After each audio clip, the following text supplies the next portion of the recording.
અનંત ઉપકારી શ્રી હરિન્દ્ર પરમાત્માના લોકોત્તર ધર્મ શાસનના આરાધક મહાપુરુષોએ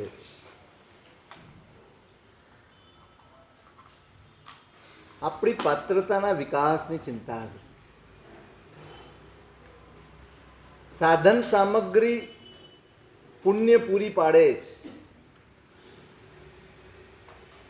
પણ તત્વ સુધી પહોંચવા માટે પાત્રતા બહુ જરૂરી છે. પાત્રતા વગર કંઈ પણ મળી જાય તો એનો લાભ મેળવી શકાતો. પાત્રતા બહુ જરૂરી છે, દરેક ક્ષેત્રમાં જરૂરી છે, માત્ર ધર્મ ક્ષેત્રમાં નહીં, વ્યવહાર ક્ષેત્રમાં પણ પાત્રતા અનિવાર્ય છે. હરિભદ્ર સુરી મહારાજે આ પાયાની પાત્રતાની વાત કરી. સવાલ પહેલો સંસારના સ્વરૂપનું આવ્યું. કેવો છે સંસાર? જ્ઞાનીઓની દ્રષ્ટિએ મેં પહેલે દિવસે કહ્યું, જ્ઞાનીઓની દ્રષ્ટિ અને આપણી દ્રષ્ટિ બંનેમાં બહુ ફરક છે. આપણે સંસારને જોઈએ છીએ એમાં આપણો મોહ, આપણી ઈચ્છાઓ, આપણી આસક્તિઓ, આપણી એષ્ણાઓ, આપણી તૃષ્ણાઓ આ બધું કામ કરે છે. આ બધું જ રંગબેરંગી છે, બહુ સારું છે. જ્ઞાનીઓને નથી દેખાતું? દેખાય જ. જ્ઞાનીઓને પણ એ દેખાય છે કે અહીંયા ઘણું બધું સરસ દેખાય છે, પણ જ્ઞાનીઓ એના પરિણામને જુએ છે. પરિણામ તરફ જેની દ્રષ્ટિ હોય એને વૈરાગ્ય જાગે, જેની દ્રષ્ટિ પદાર્થ તરફ હોય એને રાગ જાગે. આપણને શું જાગે છે?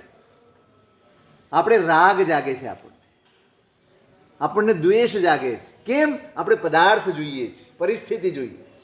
અને જ્ઞાની શું જુએ છે? જ્ઞાની પરિણામ જુએ છે. સુખ એને કહેવાય જેનું પરિણામ સુખ હોય, દુઃખ એને કહેવાય જેનું પરિણામ દુઃખ હોય. અત્યારે હું શું અનુભવું છું એના ઉપરથી સુખ દુઃખનો અંદાજ નથી આવતો, એના ઉપરથી સુખ દુઃખની વ્યાખ્યા નથી બંધાતી. મેં મીઠાઈ ખાધી અને મને સારું લાગ્યું એ સુખની વ્યાખ્યા નથી.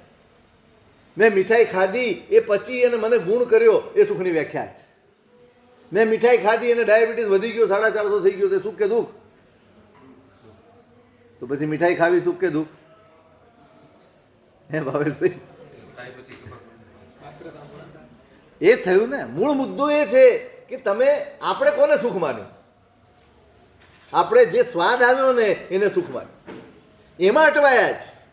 જ્ઞાનીઓ સ્વાદને નથી જોતા, પરિણામને જુએ છે કે આ હવે હોસ્પિટલ ભેગા થવું પડશે, રોજના ઇન્સ્યુલિન લેવા પડશે, દવાઓ વધારવી પડશે, આ બધું થશે. પરિણામ જેનું દુઃખ એ દુઃખ છે, અને પરિણામ જેનું સુખ એ સુખ છે.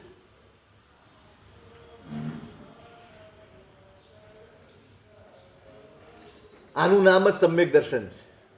પરિણામ જોઈ શકવું અને એ પ્રમાણે જીવવું એનું નામ સમ્યક દર્શન છે. આપણે પરમાત્માને પૂજીએ, એમ કહીએ કે પરમાત્માને માનીએ છીએ, પણ પરમાત્માની ઉપાસના કરનારો, પરમાત્માની પૂજા કરનારો, પરમાત્માના વચનને સાચા માનનારો એ પરિણામ દ્રષ્ટિ બની જાય, પદાર્થ દ્રષ્ટિ ના હોય.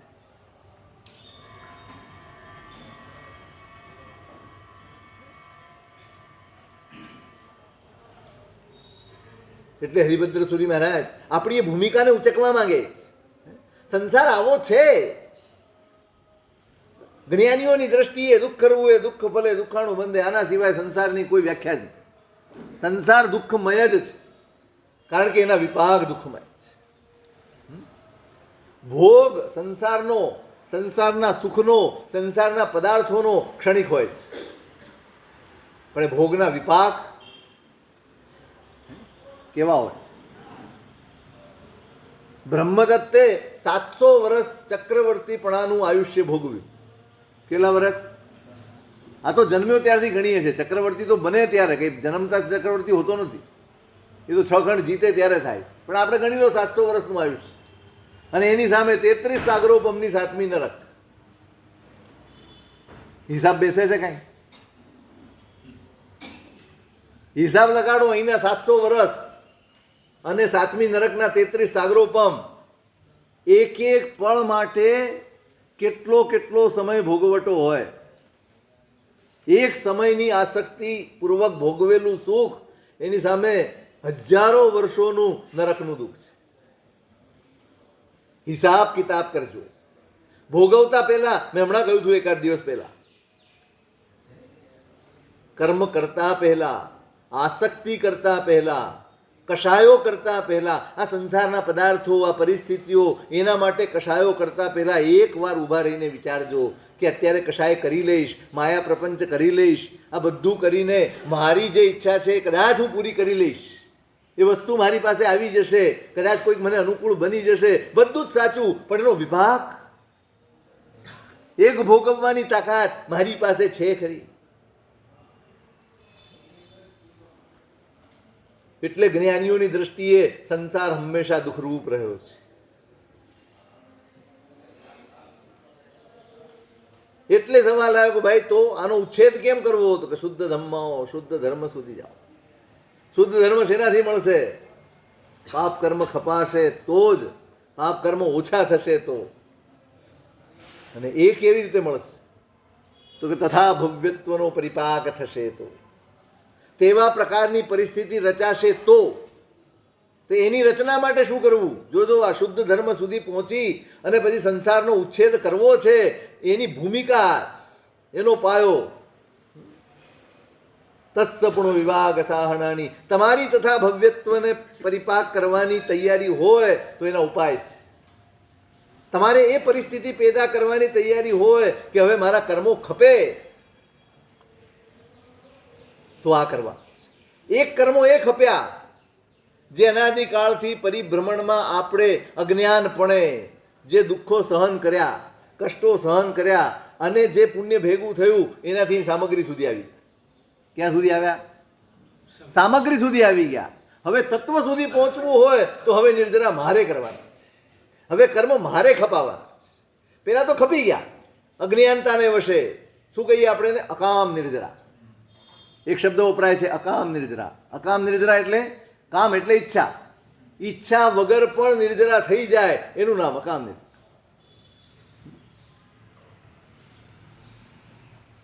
એવી નિર્જરાથી કર્મ ખપ્યા, પુણ્ય બંધાયું અને આપણે સામગ્રી સુધી પહોંચ્યા. હવે સકામ નિર્જરા, હવે ઈચ્છાપૂર્વક મારે ખપાવવાનું. અને એની ભૂમિકા શું હોય? ચૌ શરણ ગમનમ દુક્કડ ગરિહા સુકડા. અદ્ભુત માર્ગ આપ્યો છે, એટલો સરળ. 24 કલાક તમારા હૃદયમાં આ પરિણામ ચાલ્યા કરે એવી સરસ સાધના છે.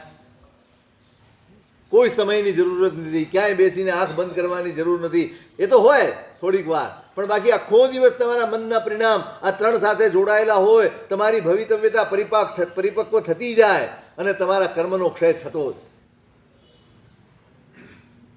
4 શરણ લેવાના છે. શુદ્ધ પરિણામને કારણે ચારના શરણ ધરે ચિત્તરે. અશુભ એની શૃંખલા ચાલે છે, અખંડપણે અશુભ વર્તે છે આપણા ચિત્તમાં. શુભમાં આવવું છે અને એટલા માટે 4ના શરણ લે છે. અરિહંતનું શરણ, સિદ્ધનું શરણ, સાધુનું શરણ અને ધર્મનું શરણ. આ 4 જ છે જેના શરણે આશ્વાસન છે, શાંતિ છે, સમાધિ છે, કારણ કે 4ના શરણે જ સમજણ છે. બીજે બધે જ્યાં જઈએ છીએ ત્યાં ઈચ્છા હોય છે, ત્યાં રાગ હોય છે, ત્યાં મમત્વ હોય છે. અહીંયા હરિહંતનું પ્રથમ ત્યાં શરણ હરિહંતનું જેહ જગદીશ જગમિત્તરે. પરમાત્માનું શરણું. આખા સંસારમાં બધે જ પરિભ્રમણ કર્યું, બધું જ જોયું, બધું જ મેળવ્યું, પદાર્થોના શરણે રહ્યા છીએ. હવે પરમાત્માના શરણે આવવાનું. પદાર્થોમાંથી સુખ શોધવાની મહેનત કરી છે, હવે પરમાત્માના શરણે સુખ અનુભવવાનું છે. આપણે શોધ્યું છે પદાર્થોમાં સુખ છે એવું, અને હજી આપણી શોધ ચાલુ છે. કોઈની પૂરી થઈ હોય તો કેજો, થઈ જાય. પદાર્થમાંથી તમારું જોઈતું તમને સુખ મળ્યું છે ખરું? નથી. આપણી ઈચ્છાઓ વધતી રહી છે, તૃષ્ણા વધતી રહી છે, પણ આપણને સંતોષ, શાંતિ, સમાધિ નથી જ મળ્યા.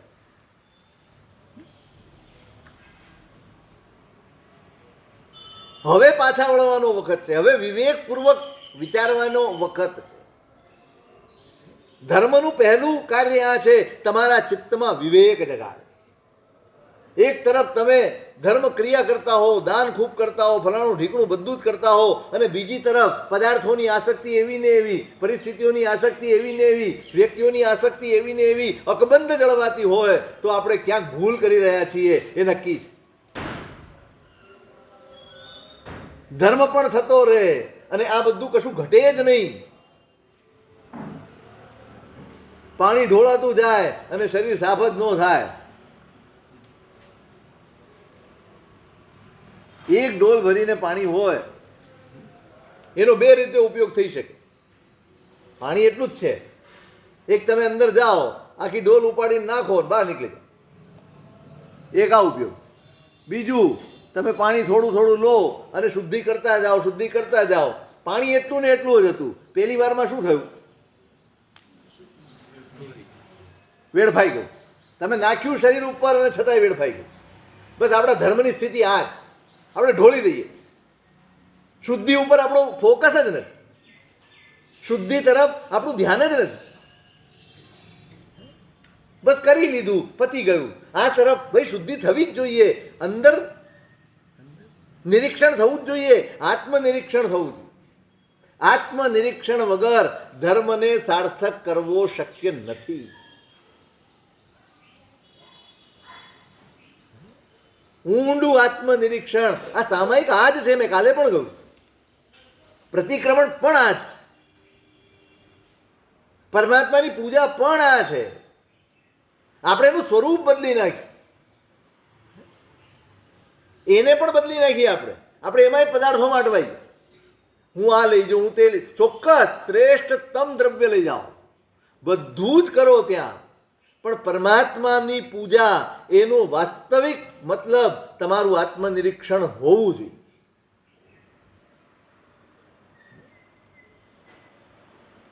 પરમાત્માને જોઈને તમને તમારા સ્વરૂપનો બોધ જાગવો જોઈએ. આ પૂજા એટલા માટે નથી કે મારી મનોકામનાઓ પૂરી થાય. આ પૂજા એટલા માટે છે કે મારા સ્વરૂપનો ઉઘાડ.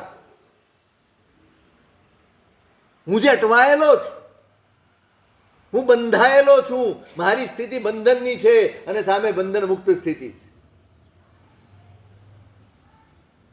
અનાદિકાળથી આપણને આપણા પોતાનું ભાન જાગ્યું જ નથી, અને ભાન જગાડવા માટે મહાપુરુષોએ આ પ્રતિમાનું નિર્માણ કરાવ્યું. શેના માટે? ત્યાં જતા જતા જતા તમને તમારા સ્વરૂપનું ભાન થાય કે આજે હું જે છું એ હું નથી. આ તો બહુ સામાન્ય પરિસ્થિતિ છે. તમે ગમે તે ટોચે હો ને તો પણ બંધન ક્યારે સારા હોતા? મધુરા મીઠા ને મન ગમતા, પણ બંધન અંતે બંધન છે. લઈ જાય જન્મના ચક્રાવે, એવું દુઃખદાયી આલંબન છે. પ્રવીણભાઈ, બંધન બંધન ઝંખે મારું મન, પણ આત્મ ઝંખે છૂટકા. આત્માનો અવાજ સંભળાય ને એટલે પરમાત્મા સુધી જવાનું છે. હજી તો મનનો અવાજ સાંભળીને જ ત્યાં જઈએ છીએ. સંભળાતો થઈ જાય, મન ગૌણ થતું જાય, ઈચ્છાઓ ગૌણ થતી જાય, એશનાઓ ગૌણ થતી જાય, આત્માનો અવાજ સંભળાતો જાય. બસ એ જે દિવસે થઈ જશે તે દિવસે તમારી પૂજા, તમારી આરાધના સાર્થક થઈ જશે.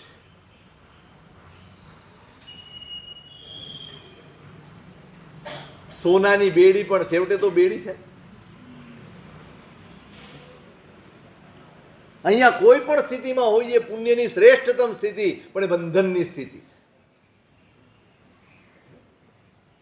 આ પરમાત્માને જોઈને એ થવું જોઈએ, બંધન વગરની સ્થિતિ સુધી પહોંચવાનો વિલાસ છે. એટલે આપ્યું છે.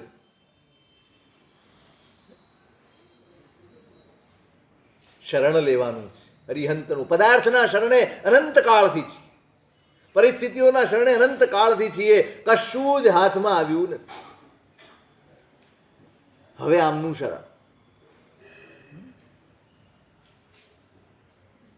સમજણના ઘરમાં હોવું એટલે પરમાત્માના શરણે હોવું. શેના ઘરમાં હોવું? સમજણના ઘરમાં. પૂજા થતી જાય, પરમાત્માની ઉપાસના થતી જાય, એમ એમ બોધ વધતો જાય. જાણકારી નહીં, બોધ. બોધ એનું નામ જેને તમે જીવનમાં એપ્લાય કરતા હો, અને જાણકારી એનું નામ જેને તમે ફોરવર્ડ કરતા હો.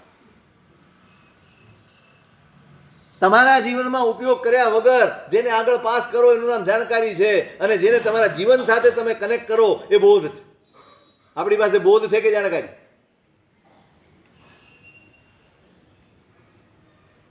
બોધ સુધી પહોંચવાનું છે. બુજ્જ બુજ્જ એ આપણું જ નામ છે. બરાબર યાદ રાખ, એ આપણું જ નામ છે.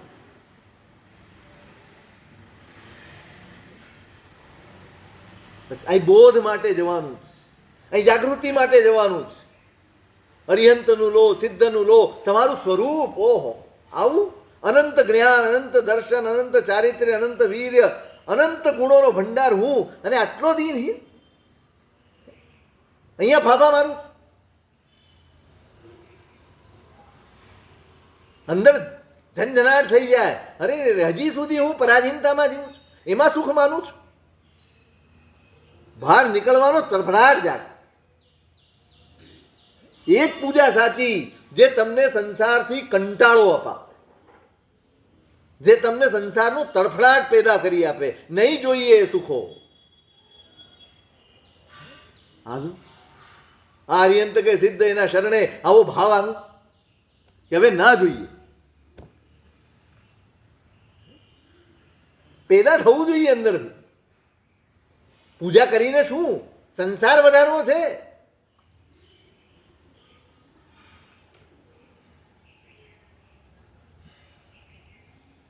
સાધુનું શરણ, સાધુ પદનું શરણ છે, વ્યક્તિનું નહીં.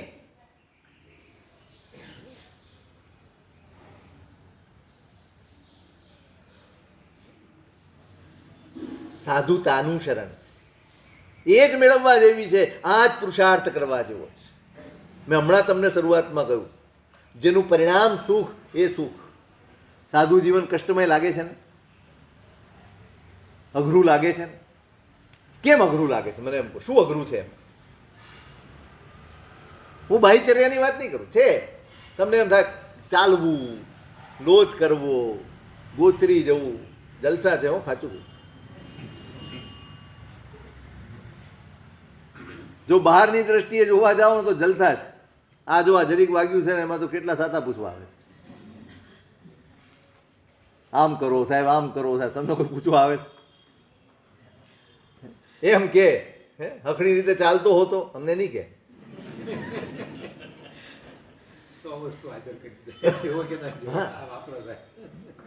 પણ આ પુણ્યનો ભોગવટો છે. આમાં જો હું અટવાયો ને તો ગયો. આને જો હું સાધુતા માની લઉં તો હું હારી ગયો. નહીં, આ તો પરમાત્માએ આ વેશ આપ્યો છે, અને આ વેશનું પુણ્ય છે કે લોકો ચાર પૂછે છે. મારું ફોકસ ક્યાં હોય? અહીં અઘરું આ જ છે. હું છોડીને અહીંયા તો આવી જાઉં છું, પણ છૂટતો નથી ને. અઘરું છૂટવું જ. એ જે મમત્વ છે, એ જે લગાવ છે, અહીં આવ્યા પછી વધી જાય. જે સંબંધીઓ, જે પરિજનો કે જે પરિવારજનો એની સાથે અણબનાવ હોય ને, એ અહીં આવ્યા પછી પ્રેમ જાગે. સ્વરૂપ બદલાઈ જાય છે, સંસાર નથી બદલાતો. જ્યાં સંસાર બદલાય એનું નામ સાધુતા. માત્ર બહારનું સ્વરૂપ બદલાય એ સાધુ નથી. સંસાર બદલાવવો જોઈએ, અને સંસાર અહીંયા જ. પદાર્થો છોડવા એ તો પ્રતીક છે. પ્રતીક છે. છોડવાનું શું છે? પરિણતિ બદલવાની છે, પરિણતિ છોડવાની છે. જે સંસાર સાથેનો સંબંધ છે, જે સંસાર પ્રત્યેનો લગાવ છે, જે એમાં સારાપણું, જે સુખ દેખાય છે, એ બુદ્ધિ બદલાય ને તો જ સાધુપણાનો આનંદ આવે. ધારો કે આપણે નથી લઈ શકતા,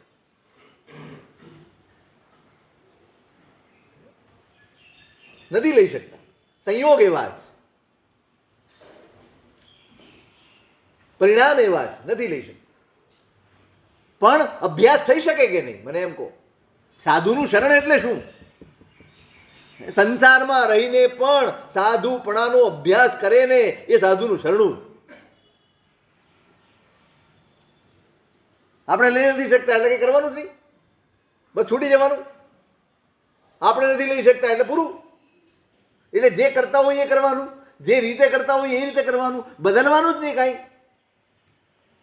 શ્રાવક તે એ ભલે સંસારમાં રહેતો હોય પણ એની દ્રષ્ટિ સાધુ તરફ, સાધુપણા તરફની હોય. સતત નિરંતર જેનો અભિલાષ સાધુપણાનો છે એનું નામ શ્રાવક.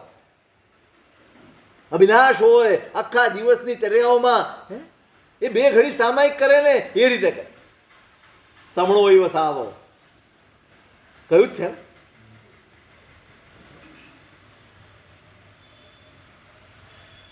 આ શરણું છે. તમે ઓરાવો ને ત્યારે પણ એ જ પરિણામથી ઓરાવજો. મારા અંતરાય તૂટે, મારામાં પણ આ પુરુષાર્થ જાગે. પુરુષાર્થ જગાડવાનો નથી જાગતો. લાભ મળી ગયો, રાજી થઈ ગયા, નહીં. અંદર વિનાશ આવી, અંદર ભીંજાવવું જોઈએ, કંઈક હલચલ મચવી જોઈએ.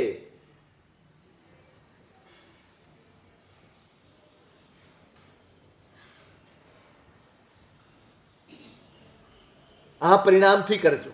કરો તો છો જ, ભક્તિ ખૂબ કરો છો અને હૈયાથી કરો છો, તમે એમને નથી કરતા, પણ આ પરિણામ ઉમેરજો.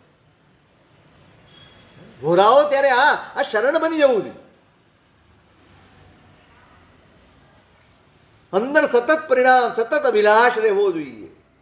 બસ ક્યારે ક્યારે ધન ધન તે દિન મુજ ક્યારે હોશે, હું પાળીશ સંયમ સુધો જ. એકાદ ટેવ પાડો. રોજ સવારે કેટલા વાગે ઉઠો બધા? તમે ઉઠ્યા પછી પથારીમાં બેસવાનો તમારી પાસે કેટલી મિનિટનો ટાઈમ હોય? કેટલો ટાઈમ હોય? હું તો ખરા, મને થોડી ખબર છે. 5 મિનિટ, 10 મિનિટ, 15 મિનિટ કઈ ખરી? અડધો કલાક મોડા ઉઠ્યા હો તોય 2 મિનિટ, તો પણ એ અડધો કલાક ક્યાં કરો? મારે અડધા કલાકનો હિસાબ જોઈએ. કાલે જ મને કોઈ કીધું આજ વહેલો ઉઠ્યો, મને એમ થયું કે જઈ આવું, પણ પછી બહુ ઊંઘ આવતી હતી ને મેં 5 મિનિટમાં ઉઠું છું, તો પછી 2.5 કલાકે ઉઠ્યો. એટલે 2.5 કલાક તમારી પાસે હતા.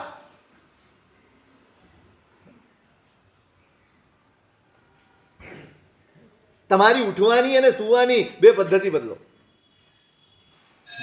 બદલો. ખરેખર જો તમારે પરિણામ જોઈએ છે ધર્મનું તો બદલો. સવારે ઉઠીને પણ તમારા આત્માને તમારે ભાવિત કરવાનો છે, અને રાત્રે સૂતા પણ તમારે તમારી જાતને ભાવિત કરવાની. બંને કામ કરવાના છે, અને આપણે બંને ચૂકી જઈએ છીએ. ભાવિત તો થઈએ છે પણ સંસાર. સવારે ઉઠી એટલે સીધું મગજમાં બધા ઘણા બધા કામો મગજમાં ઘુમરાવા મળે. આ બાકી, મોડું થઈ ગયું, વહેલું થઈ ગયું, દોડો ભાગો કૂદો. શું છે? મોડું થઈ ગયું છે, દેરાસર જવાનું છે, બાકી છે, ચાલ ફટાફટ પતાવી આવી. કેમ? તમને ભરોસો નથી? તમને એમ છે કે હું દુકાનને સમયસર પહોંચીશ તો જ મને કમાણી થશે, હું પરમાત્માનું જલ્દી પતાવી દઈશ તો બસ વાંધો નથી. આપણે આ ખ્યાલમાં જીવીએ છીએ. આપણે આ વિચારોમાં જ જીવીએ છીએ. ક્યાં આવે સમયની કટોતરી? ક્યાં આવે? તમારી પાસે રોજ અડધો કલાક હોય છે, એમાંથી 10 મિનિટ ગઈ તો ક્યાં કપાય? ભાઈ સમય ક્યાં કપાય? શા માટે? જે પુણ્યનો આધાર છે ત્યાં સમય કાપો છો, અને જે પુણ્ય વગર ચાલતું જ નથી ત્યાં પુરુષાર્થ તમારો ઝોકો છો. અરે રે, કેવી પરિસ્થિતિ! જ્યાં પુણ્યની જરૂર છે ત્યાં તમે પુરુષાર્થ લગાડો છો, જ્યાં પુરુષાર્થની જરૂર છે ત્યાં પુણ્યનો સહારો લો છો. અવળા રસ્તે ચાલો છો. હમણાં અમે મુંબઈ ગયા હતા 2 વર્ષ પહેલા, ત્યાં એક ભાઈ મળ્યા, શ્રાવક છે. ખૂબ સરસ વાંચન ખૂબ છે. સીએ છે પોતે. પછી બેઠા હતા ને વાત ચાલી કે સાહેબ એટલે 12 વર્ષ 10 થી 12 વર્ષ રોજના 10 કલાક વાંચન કર્યું છે. કેટલા કલાક? સીએ ને 10 કલાક મળે? સીએ હોય એને 10 કલાક મળે? ન મળે ને. છતાં એને વાંચ્યું. મેં કીધું પણ તમારી જવાબદારી આ પરિવાર, આ માતા પિતા, આ બધાને સાચવવાના, તો આ કમાણી બમાણી. એ કે સાહેબ એક વસ્તુ બરાબર ઠસી ગઈ છે હૃદયમાં કે સંસાર પુણ્યથી ચાલે છે, ધર્મ માટે પુરુષાર્થ કરવો પડે છે.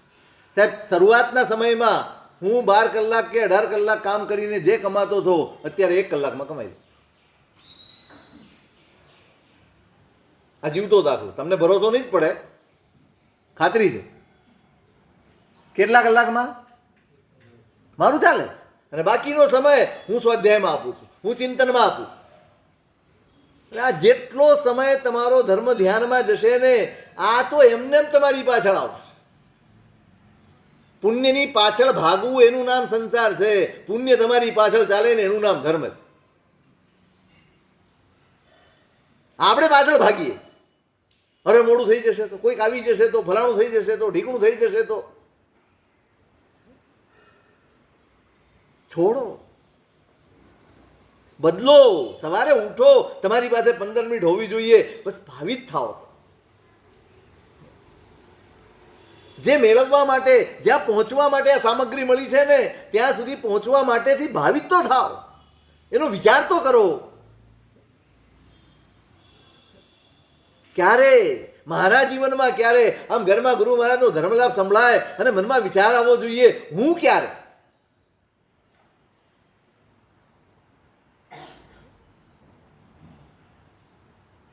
પહેલા તો શ્રાવકો એવું કરતા, વેશ રાખતા હતા ઘરમાં. હવે તો આપણે એનો નિષેધ જ કરીએ છીએ, કારણ કે સમય અને પરિસ્થિતિઓ બદલાઈ ગઈ. ધારણ કરતા વેશ, દર્પણની સામે ઊભા રહે, અને હું હજી કેટલો નબળો છું, મારું સત્વ કેટલું નબળું છે, હું ક્યારે આ વેશમાં વાસ્તવમાં હું ક્યારે પહોંચીશ? આ પરિણામ જગાડ. આમ રૂમ બંધ હોય, પોતે એકલો હોય, એ દર્પણની સામે ઊભો હોય, પોતાને જોતો હોય, કેવું અદ્ભુત છે મારા પરમાત્માનો આ માર્ગ, અને હું નથી પહોંચી.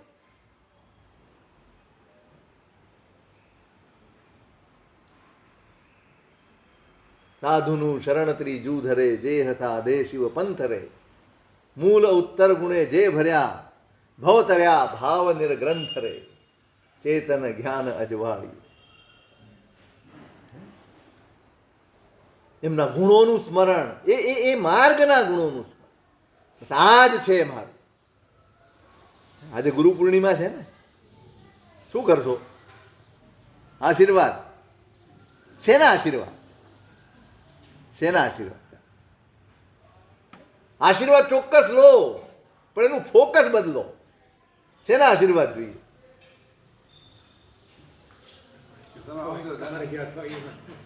નહીં, તમારે શેના કરવા જોઈએ એમ કહું છું. ઠીક છે, આ તો સમજાય છે બધું. તમે ને અમે, આપણે બધા એમાં જ અટવાયેલા. આશીષ માગો ને, પરમાત્મા પાસે પણ પ્રાર્થના કરો, ગુરુ ભગવંતો પાસે પણ પ્રાર્થના કરો, તો એ કરજો સાહેબ, પુરુષાર્થ પ્રગટે એવા આશીષ આપો. આપણે તો નબળાઈ વધે એવા આશીષ માગીએ છીએ, રાગ વધે એવા આશીષ માંગીએ. તમે રાજી થઈ જાઓ, તમને વાસ્કેપ નાખ્યો હોય, રક્ષા પોટલી બાંધી હોય, તમે ગયા હો અને તમારું લેણું બાકી હોય, એનો ફોન આવે, ભાઈ પૈસા લઈ જાઓ, શું થાય? સાચું કહો, કેવું થાય? કોના ઉપર રાગ જાગે? સાચું કહેજો. હા, હવે રોજ, પણ કોના માટે? તમે મારા માટે આવો નહીં. ભૂલ ત્યાં જ. આપણે શેનાથી રાજી થયા? અને ધારો કે તમે ઘરે ગયા ને બીજો કોઈક આપવાનો હતો, એ કે સાહેબ હમણાં નહીં આપું, વરસ દિવસ,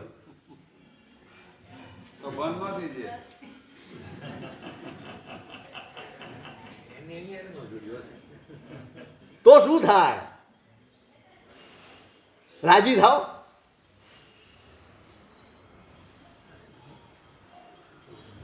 નુકસાન થયું હોય, ફાયદો થાય ત્યારે રાજી થઈએ, એટલે નુકસાન થાય માટે દુઃખી થઈએ છીએ. સુખ દુઃખ જોડાયેલા જ છે. તમે જો ફાયદામાં રાજી થશો તો તમે નુકસાનમાં દુઃખી થવાના જ.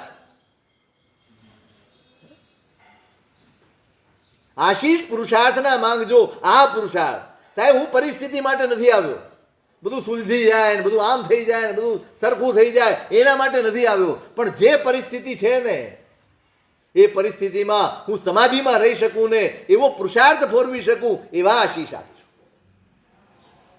આ શરણું છે. આ શરણનું પરિણામ સમાધિ છે.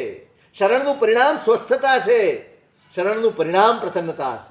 ચિત્ત પ્રસન્ને રે પૂજન ફળ કહ્યું, બધે જ કહ્યું છે. આ જ વાત છે. પ્રસન્નતા વધતી જાય અને આ બધાયમાં કર્મનો વિપાક દેખાય. લાભ થયો તોય કર્મનો વિપાક, નુકસાન થયું તોય. બસ આ જ છે સમાધિ. આ જ લેવાનું છે. દેવ પાસે, ગુરુ પાસે, ધર્મ પાસે મેળવવાની સમજણ છે, પુણ્ય નહીં. સમજણ નહીં હોય તો પુણ્ય પણ દુઃખી કરનારું હશે, અને સમજણ હશે ને તો પુણ્યની ઉણપ હશે તો પણ તમારી પ્રસન્નતાને ક્યાંય ઊની આંચ નહીં આવે. સમજણ કેળવવાની છે, સમજણ મેળવવાની. બસ આ જ પ્રાર્થના અમને આપ. ધર્મનું શરણ, શરણ ચોથું ધરે ધર્મનું, જેહમાં વર દયા ભાવ રે. જે હતું કે હેતુ જીને વર કહ્યું, ભવ જલ તારવા ના વરે. કરજો, મારે કરાવી છે. તમે જેટલા બેઠા છો ને બધાને અમૃતવેલની સજ્જાઈ કરાવી છે. ખરેખર તમે હૃદયથી એક 15-20 મિનિટ કાઢીને એ અમૃતવેલની સજ્જાઈ બોલશો ને તમને અનુભવાશે. 6 મહિનામાં અનુભવાશે તમારા પરિણામો હળવા થઈ ગયા, તમારા ડિપ્રેશન ગયા, તમારા 90% રોગો દૂર થઈ જશે. જો તમે ભાવથી એનું ગાન રોજ કરો ને એના અર્થના ચિંતન સાથે, તમારા 90% રોગો મટી જાય. કોના કારણે છે રોગો? કર્મના કારણે છે. મેં કહ્યું હતું કદાચ એકવાર, આપણા રોગો 90% કર્મના કારણે નથી, આપણા અજ્ઞાન, આપણા મોહના કારણે. આપણું વેદનીય કર્મ ખરાબ છે ને માટે માંદા છો નહીં.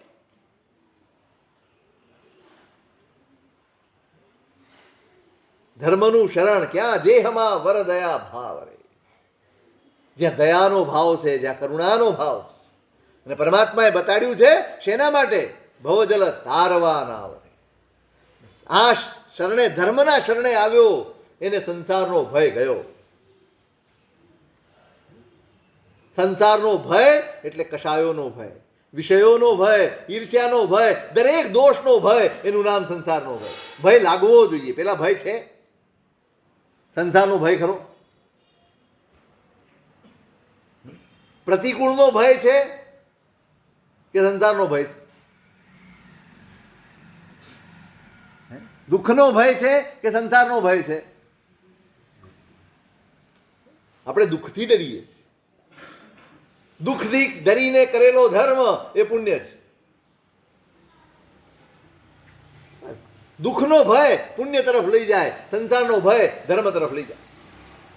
પુરુષાર્થ પૂર્વ સંસાર જ નથી જોઈતો. કારણ સંસારનું સુખ ઈચ્છીશ તો સંસારના દુઃખ પણ મળવાના જ. સિક્કાની બે બાજુ છે. જો તમે સંસારના સુખની ઈચ્છા કરો છો તો તમારે સંસારના દુઃખ ભોગવવા માટે તૈયાર રહેવું જોઈએ. સંસાર ક્યારેય સુખ અને દુઃખ બે વગરનું હોતો જ. સંસારનું કોઈ સુખ દુઃખ વિહોણું હોતું નથી. દુઃખ વગરનું એકમાત્ર સુખ છે તમારા આત્માનું સુખ. બીજું કોઈ સુખ એવું નથી જેમાં દુઃખ જોડાયેલું ના. ચારના શરણ લેવાના જ. રોજ સવારે ઉઠીને આ 3 કામ કરવાના જ. હું એટલે આ વાત કરી રહ્યો છું આટલા દિવસ.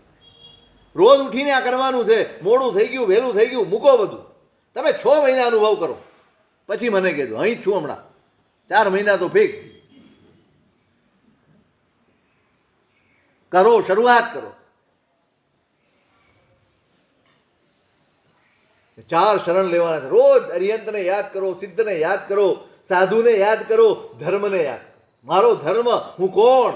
મારો ધર્મ કયો? મારો આચાર કયો? તમારા કર્મો ગમે તેવા હોય, તમારી પરિસ્થિતિઓ ગમે તેવી હોય, પણ તમે યાદ શું કરશો? મારો ધર્મ કયો, મારા આચાર શું છે.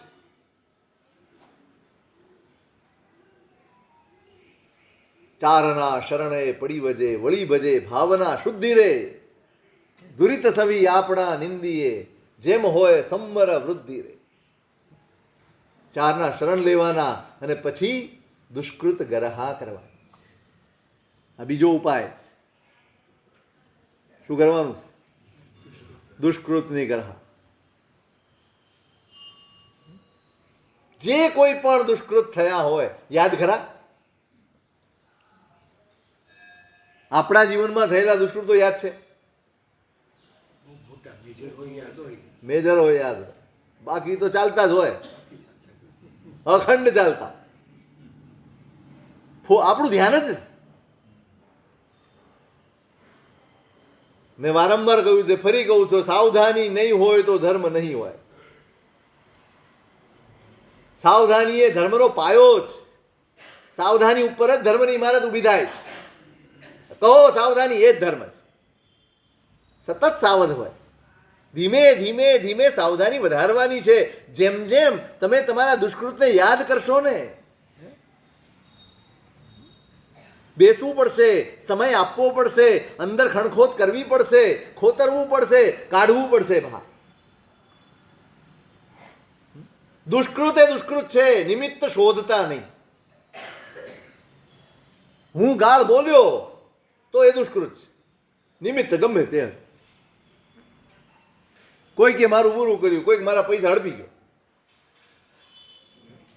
નથી આપતો, અને હું પછી સામ દામ દંડ ભેદ બધા ઉપાયો કરું છું, એને હેરાન કરું છું, પરેશાન કરું છું, મારામારી કરું, બધું જ કરું છું.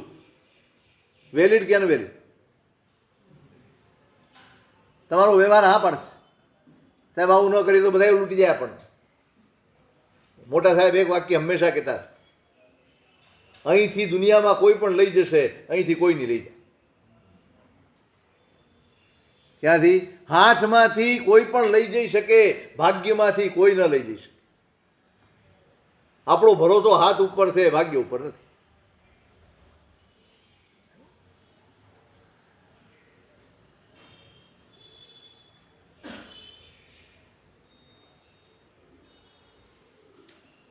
જે પણ હોય દુષ્કૃતો, જે કર્યા છે એને યાદ કરવા. નિમિત્તો નથી યાદ કરવાના, કારણો નથી શોધવાના, કશું જ નહીં.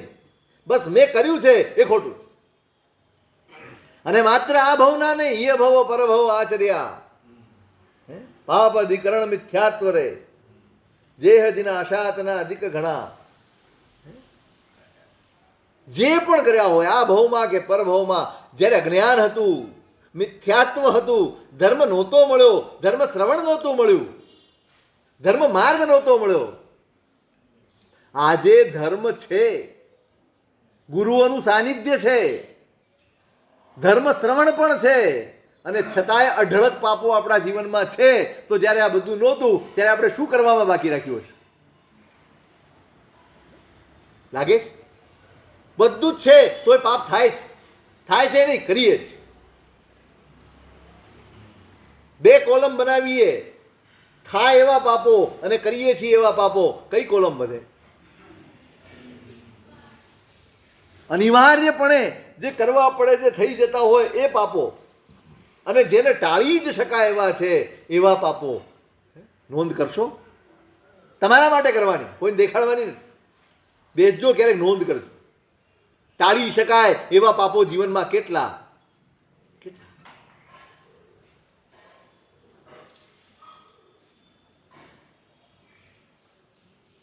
ધર્મ બહુ નાની નાની બાબતોમાં છે. ત્યાંથી આવે ને ત્યાં શુદ્ધિ થાય ને, તો આ તો બહુ સહેલું છે, બહુ જ સહેલું છે. આપણે તો એક 12 વ્રતમાં એક વ્રત છે, અનર્થ દંડ વિરમણ વ્રત છે, 8મું. એટલે શું? અનર્થ દંડ એટલે શું? કોઈ પણ, હવે તમે રસોઈ કરો ને તો એ અર્થદંડ છે, કારણ કે પ્રયોજન છે, કરવાની જ છે, એ કારણ છે માટે તમે કરો છો. હોટલમાં જવું કોઈ કારણ ખરું? ના, આપણી મોજ શોખની વૃત્તિ કે આપણી આસક્તિ કે પ્રમાણે ખાવું ઢીકણું એવી ઈચ્છાઓ એ સિવાય અનિવાર્ય કોઈ કારણ ખરું? બસ આ અનર્થદંડ. જેનું પ્રયોજન ન હોય અને છતાંય આપણે કરીએ એનું નામ અનર્થદંડ. હે, પ્રયોજન જ ન હોય, કારણ જ ન હોય અને છતાંય આપણે એનું આચરણ કરીએ માત્ર ને માત્ર આપણી ઈચ્છાઓને અધીન થઈને, એનું નામ અનર્થદંડ. કોવે કેટલું મોટું પાપ છે યાર, કેટલું મોટું. વિચારજો ક્યારે.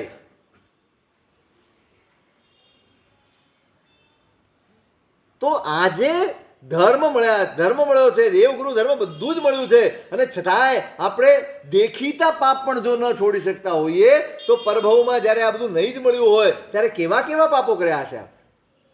છતાંય કર્મની મહેરબાની જુઓ તમે, છતાંય આપણે આજે અહીંયા છીએ, છતાંય પ્રભુના શાસનમાં છીએ, છતાંય આટલી બધી સગવડમાં છીએ, છતાંય આટલી બધી અનુકૂળતાઓ મળી છે, છતાંય આટલા બધા ઉત્તમ સંયોગો મળ્યા. એટલા માટે મળ્યા છે કે ભલે તમે ગમે તેટલા પાપ કર્યા છે, આ તમને અવસર મળ્યો છે, તમે આ અવસરનો લાભ લઈને તમારા પાપ ખપાવી શકો. આ અનુકૂળતાઓ એટલે નથી મળી કે એમાં ડૂબી જાઓ, તમારું ભાન ભૂલી જાઓ, તમારા આત્માને ભૂલી જાઓ. એટલા માટે આ સુખ નથી મળ્યું, એટલા માટે આ સગવડ નથી મળી, એટલા માટે આ સામગ્રી નથી મળી. તમે જાગી જાઓ અને આ સારા સમયનો ઉપયોગ કરીને પાછળનું ધોઈ નાખો અને આગળની તૈયારી કરી લો. બે કામ કરવાના જ, કારણ કે પાછળ જે કર્યા છે ને એ હજી આગળ ઉદયમાં આવશે. એમ નહીં માનતા કે બધું ખપી ગયું છે માટે અહીંયા આવ્યા છે. નહીં, બધું બેલેન્સમાં છે. બેલેન્સમાં બધા જ કર્મો પડ્યા છે. એ ભવિષ્યમાં ઉદયમાં આવશે અને જ્યારે ભોગવવાના આવશે ને ત્યારે વધુ ભયંકર કર્મો બંધાશે અને દુર્ગતિની પરંપરા સર્જાઈ. આ ભવ, આ સમય, આ સામગ્રી, આ અવસર એટલા માટે મળ્યા છે કે જૂના હિસાબ ચૂકતે કરો અને નવા ભવિષ્યની તૈયારી કરો. આપણે જૂનું તો ચૂકતે નથી કરતા, નવું દેવું કર્યા જ કરીએ. કેટલું દેવું વધારી લીધું છે, કેટલું. આપણને ચિંતા નથી આવતી કાલની. ભવો ભવ તુમ ચરણોની સેવા. હા મળી, અહીં તો કરી લે ભાઈ. અહીં તો ધાર તલવારની સોહિલી દોહિલી 14માં જીનતણી ચરણ સેવા. તલવારની ધાર પર ચાલવું સહેલું છે, પણ આ માર્ગની સેવા, પરમાત્માની સેવા ક્યારેય સહેલી. પોતાનો સ્વાર્થ, પોતાની તૃષ્ણાઓ, પોતાની એશનાઓ, પોતાની ઈચ્છાઓ બધું જ ગૌણ કરીએ ત્યારે સેવા.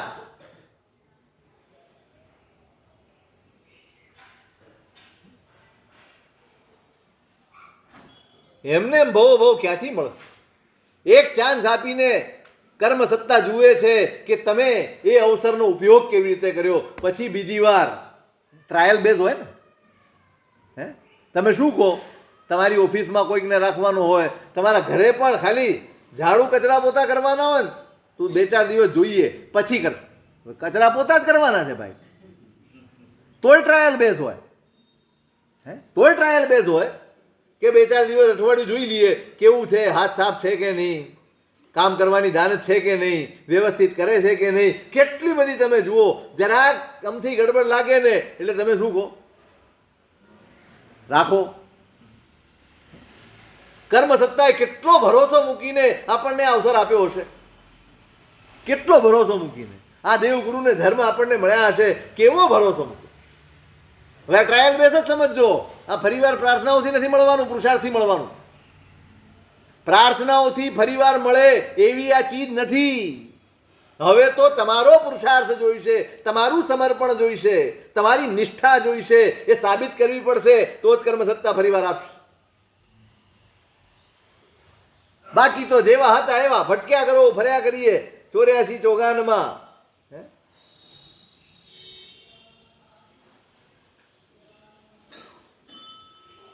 ચેતજો ભાઈ, ચેત.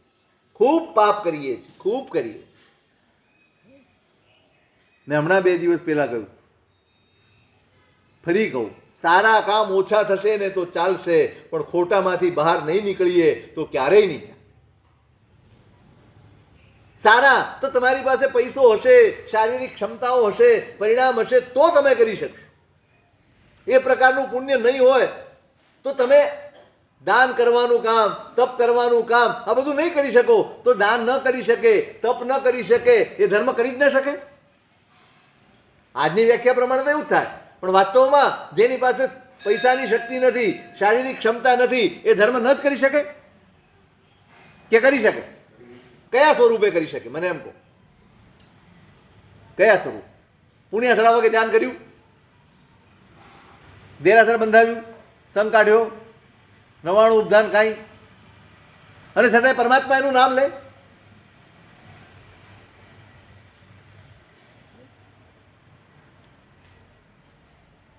સારું કરવું સારું છે, પણ ખોટું છોડવું જરૂરી છે. ખોટું નીકળવું જોઈએ, ત્યાં ફોકસ કરો. આ જ અવસર છે. આજ સારું તો છે ને. તમે જુઓ, આપણે જે પ્રદેશોને કે દેશોને અનાર્ય કહીએ છીએ, અમેરિકા, ફલાણા ઢીકણા, આ તે, ત્યાં લોકો સારું કામ કરે છે કે નથી કરતા? દાન ધર્મ કરે છે કે નથી કરતા? કરે છે ને. સારું ગમે ત્યાં મળશે, ખોટું છોડવાનો અવસર માત્ર અહીંયા. ખોટું છોડવું જોઈએ એ બુદ્ધિ. અરે ખોટા ને ખોટું કહેવું ને એ બુદ્ધિ જ અહીંયા મળે, બીજે મળતી જ નથી. એ લોકો અભક્ષ્ય ખાય છે, અકાર્યો કરે છે, બધું જ કરે છે, એને ખોટું માને છે? નથી માનતા. અને છતાંય દાન કેટલું કરે છે? આપણે વિચારીએ ને એના કરતાં અનેક ગણું દાન, સત્કાર્યો કરે છે. પુણ્યનો માર્ગ એમની પાસે, પુણ્યનો માર્ગ દુનિયામાં ગમે ત્યાં મળશે, ગમે ત્યાં જન્મ લેશો તો મળશે. ધર્મનો માર્ગ માત્ર અહીંયા મળશે. ખોટું છોડવાની બુદ્ધિ, ખોટાને ખોટું સમજવાની બુદ્ધિ એ માત્ર અહીંયા મળશે. પાપ પાપ છે, એ પાપ લાગવું જોઈએ. હું કદાચ ન પણ છોડતો હોઉં ને તો આ પાપ છે એમ કહેવું જોઈએ, અંદરથી આવવું જોઈએ. આ ખોટું છે, હું નથી છોડતો, એ મારી નબળાઈ છે. કોઈ પૂછે કે આ મારાથી થાય, તમારે એમ કહેવાનું કે તમારાથી ન થાય. કોઈ એમ કહે કે તું તો કરે છે, મને કેમ ના પાડે? ના, હું કરું છું, એ પાપ છે. કબૂલ કરતા શીખો, હિંમત કેળવો. પાપને પાપ સમજો, પાપને પાપ તરીકે સ્વીકારો અને પાપનો પશ્ચાતાપ લાવો. 18 પાપ સ્થાનકો આપ્યા છે. કેટલું સરસ, બધું જ તૈયાર પીરસી આપ્યું છે. તમે બેસીને વિચારો, હિંસા કેટલી, જૂઠ કેટલું, ચોરી કેટલી, અનાચાર કેટલો, પરિગ્રહ કેટલો. પરિગ્રહ તો હવે પાપ જ નથી લાગતો તમને નહીં ને અમને નહીં. પરિગ્રહ પાપ છે. એ બુદ્ધિ અમારામાંથી બી ગઈ, તમારામાંથી બી ગઈ. હું વળગીને બેઠો છું, આ ભગત મારો, આ ઉપાશ્રય મારો, આ દેરાસર મારું, આ સંઘ મારો. અરે મરી જઈશ.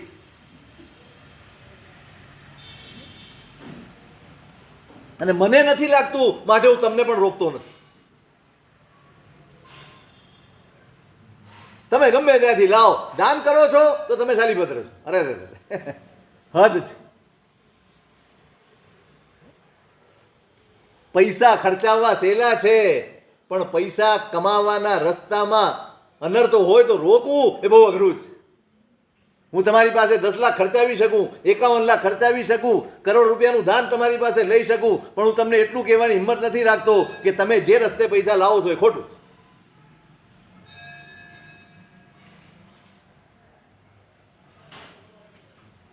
પરિગ્રહ પાપ નથી લાગતો.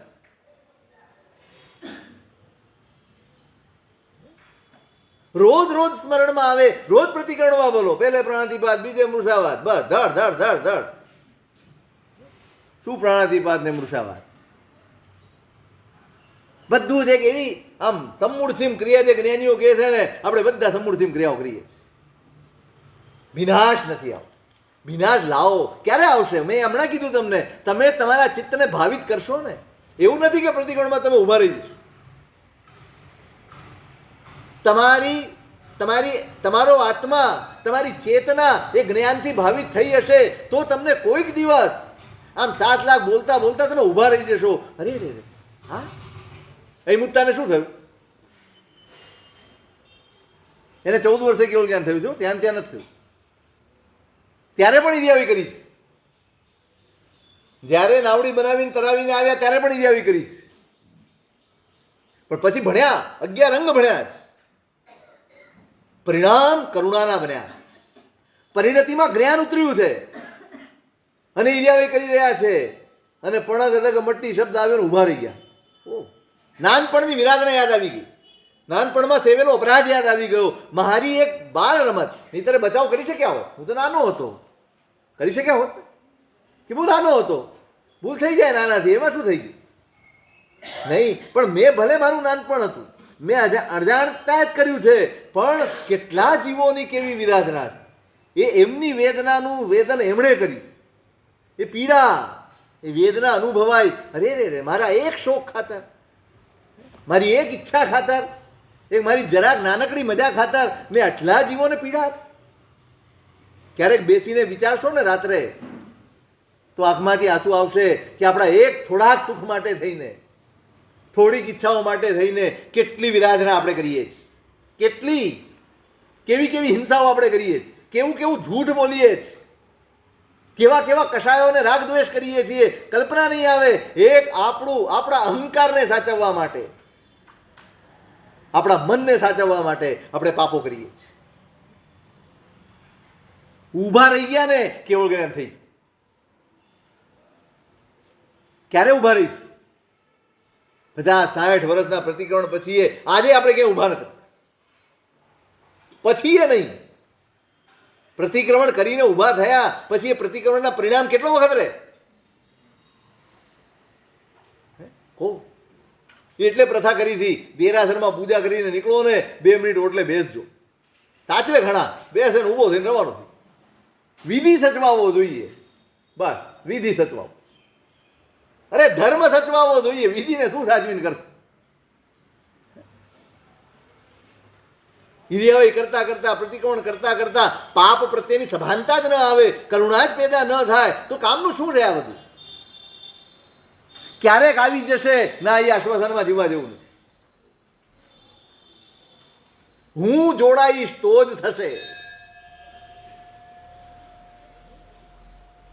આ બીજું સાધન છે. પેલા 4ના શરણ, પછી દુષ્કૃતની ગરહા. અદ્ભુત છે આ. બસ આપણે ભાવિત થવાનું છે, આપણી જાતને ભાવિત કરવાની છે. અને એનું માર્ગ, એનું સાધન આપણને આ મહાપુરુષે બતાડ્યું છે. એનું આચરણ કરવાનું છે. એનું સ્વરૂપ વિશેષ શું તે ગૃહ અધિકાર.